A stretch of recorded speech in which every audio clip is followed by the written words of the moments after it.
I'm Kirk Cameron, and my partner Ray Comfort and I come to you tonight not as molecular biologists or as rocket scientists, but simply as an author and an actor, and we want to do two things that fly in the face of convention.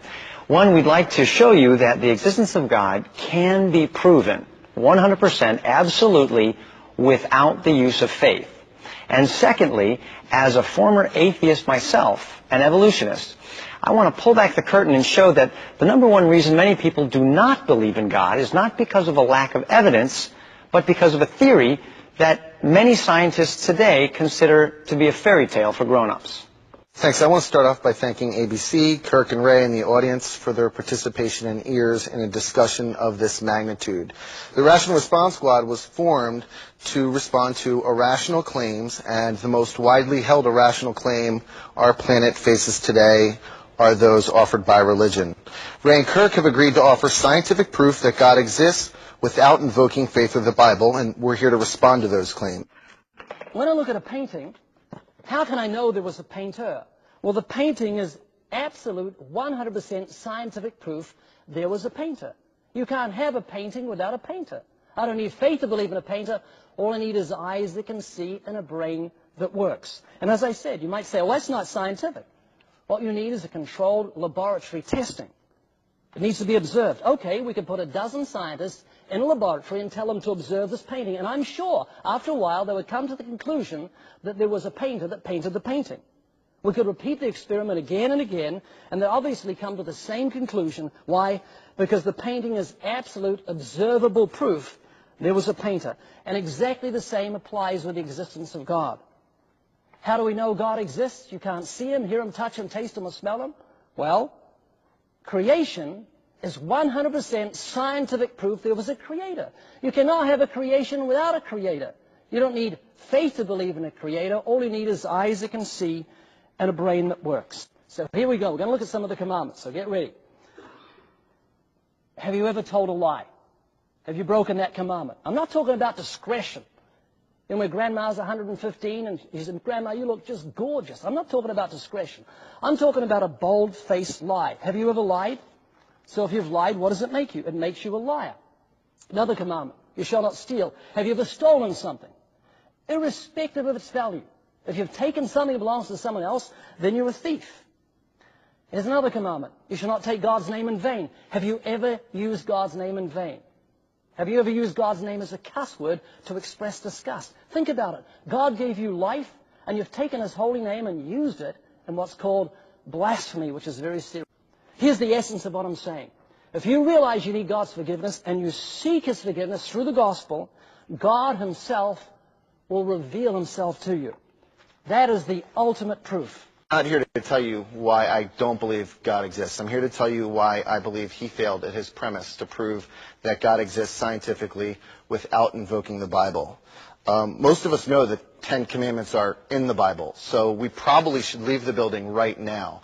The 10 Commandments were used wholly here as part of his proof. However, he brings up some points. He says that we see this building, we know there was a builder. We see a painting, we know there was a painter. He forgets that we can call the builder of this church. We can check New York City permit records. We can't call God to go visit his universe factory. We can call the painter. We can call the paint maker.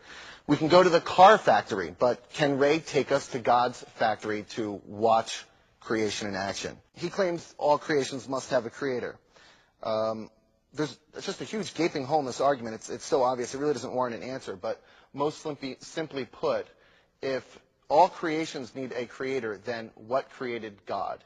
And was that God's God? And was that God's God? Before this debate, Brian and I had a chance to talk on the phone. I called and we just talked about a couple of details, and I ended the phone conversation by saying, Brian, don't worry about anything. I'll be praying for you. And Brian laughed, and Brian said, that's it, Kurt. You pray for me, I'll think for you. And I thought... Science has a law. It's called the third law of thermodynamics, which shows us, and it's one of the most tested laws in science, that matter or energy can neither be created nor destroyed, that we always have the same amount of matter and energy. We could blow up this building, and while it would look completely different, there would be the exact same amount of matter and energy in the universe. That tells us scientifically, if we were to use a more scientific approach, that the components of our world today, our universe, have always existed. And we have real science to lend credence to that.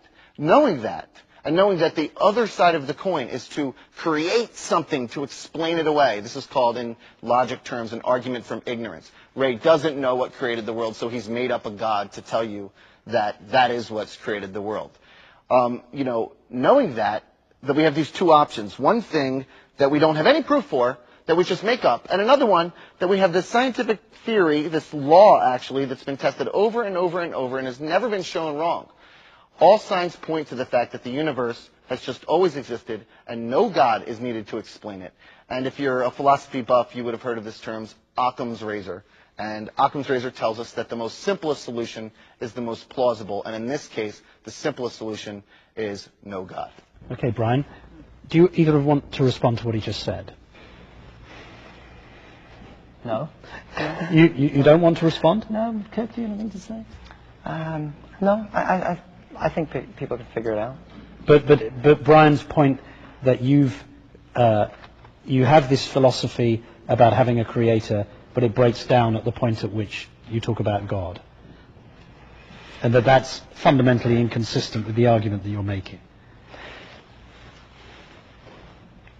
If you're going to keep going back to the beginning, you've got to go back all the way and say something's got to be infinite. You keep going back and saying, what made that? What made that? Well, the universe is infinite. But you're going to say, who made the universe? If nothing. If God can be infinite, why can't the universe be infinite? Well, we believe that God is infinite, that He dwells in eternity, and that He's revealed the fact that He has created the universe by speaking it into existence. But why can't the universe be infinite if God can be infinite?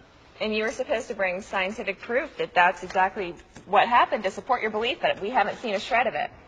We've given you